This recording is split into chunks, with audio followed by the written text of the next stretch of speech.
Happening now, the Dallas Cowboys, their brass trying to scope out some future stars. The NFL Combine going down right now in Indianapolis.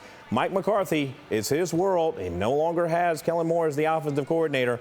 Dak, it's his world as he enters season number 8 in the NFL. It's time for the Cowboys team to, I hate to say it, put up or shut up. But one guy we don't ever want to stop talking, it's Clarence Hill from the Fort Worth Star-Telegram, because he's the ultimate Cowboys insider. Clarence, you're at the Combine in Indianapolis. That's where all the draft pick prospects work out, and teams get to decide who they possibly want to take, who are some gems in the rough, and the Cowboys are obviously down there with all the other NFL teams. But before we get to who you think the Cowboys need to take in terms of positioning, let's talk about Zeke, because that's the big story, one of them at least this offseason. Will he be back? I mean, he makes a lot of money. People have talked about him taking a pay cut. There's been some talk that maybe he doesn't want to take that much of a pay cut. How much will it take for the Cowboys to bring him back, and do you see him coming back? Well, that's something the Cowboys are figuring out right now. Zeke is scheduled to count $16 million against the cap next year. I think he has like a $10 million base salary, and you add in all the signing bonus money and all that other stuff. It's like $16 million against the cap. That number is too high for Zeke based on his production and where he is and has been the last couple of years, especially considering the fact that they want to keep Tony Pollard, and he will be their number one back next year. And right now, it's going to at least take $10 million to keep Tony Pollard if they sign him to the franchise tag. And so Zeke's number has to come down. So it's either Zeke take a pay cut or be cut. And the question is, how much do you shave off Zeke's contract that's not going to be too disrespectful for him? How much is he willing to take? But the big issue for Zeke is, who's going to give you that type of money, in free agency? So both sides have to make a decision on, how they want to move forward. But the bottom line is, Tony Pollard will be the number one back. There will be no more of the farce that Zeke is number one and Tony Pollard comes off the bench. Tony Pollard will be the number one back next year. And what do you pay Zeke as a backup? Short yardage guy or goal line guy, if you want him on the team at all. And so those are decisions they're starting to make this week at the Combine. The Cowboys have talked to Tony Pollard's agent a couple of times. They're trying to get him to a long-term deal. They have not talked to Zeke's agent. But to me, going forward, you need to sign Tony Pollard and then go draft a running back, somebody maybe like Bijan Robinson going forward, and let Zeke move on.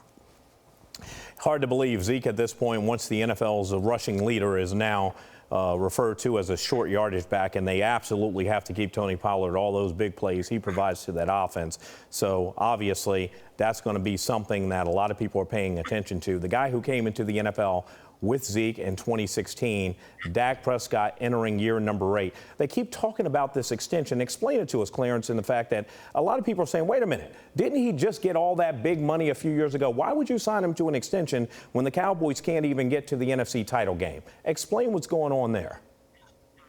Well, he signed a 4-year deal 2 years ago, and now he's 2 years into the 4-year deal. He has 2 years left. The money is high. They were always going to adjust the contract. It was built to be adjusted and possibly re-looked at, before the deal was up. He has a $49 million cap figure this year. It goes up to $52 million next year. The Cowboys have already said Dak Prescott's our guy. We're not moving away from Dak Prescott. I don't care what the interceptions he threw last year with 15 million, 15 interceptions. He's our guy for the next 10 years. Well, if he's our guy for the next 10 years, to add people to this roster, you have to do something with this contract to lower it and create some cap room so to add people and put people around him. So that's the thought process. It's not a done deal, but it's something they're looking at doing. They're looking at, signing him to an extension to the lowest cap figure so you can add pieces to the roster, because the bottom line is Dak is not going anywhere. Is this talk of the Cowboys possibly drafting a quarterback, is that crazy?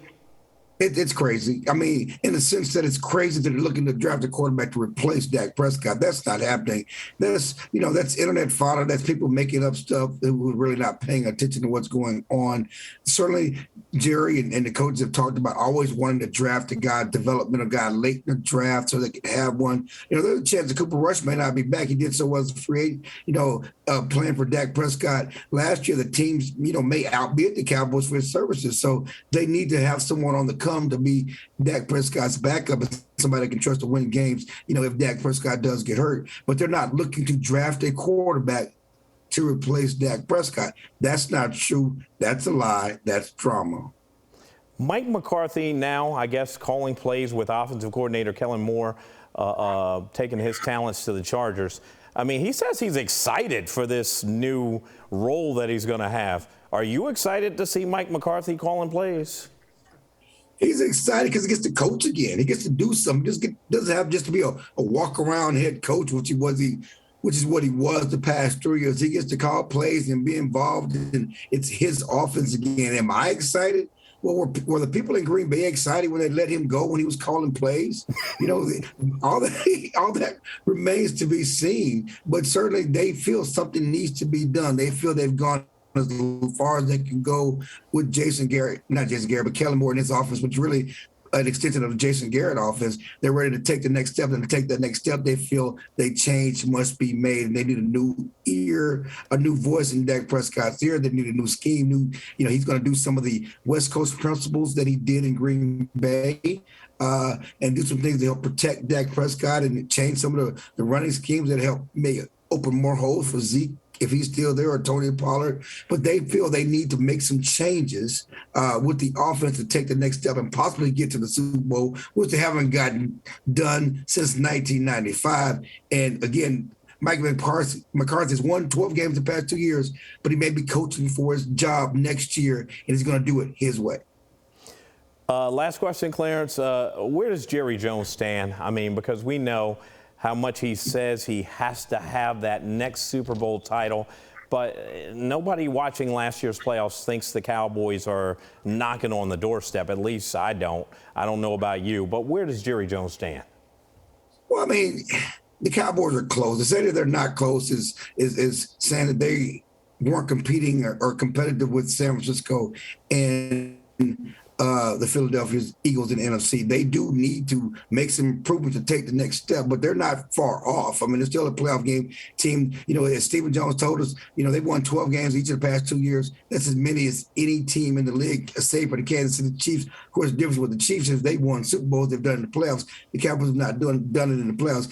Jerry Jones wants to win, but he also wants to make money, and he's making a lot of money. He's still making a lot of money, with these Cowboys at 12-5 and 12-5 the past couple of years. But yeah, he wants to win. The question is, they're gonna change some of their things they've done in the past by not making moves in free agency to add to this team in order to get that done. The Star is nice. They're making money in the Star. They're making money at AT&T Stadium. They're gonna get soccer. They're the world's richest franchise in sports.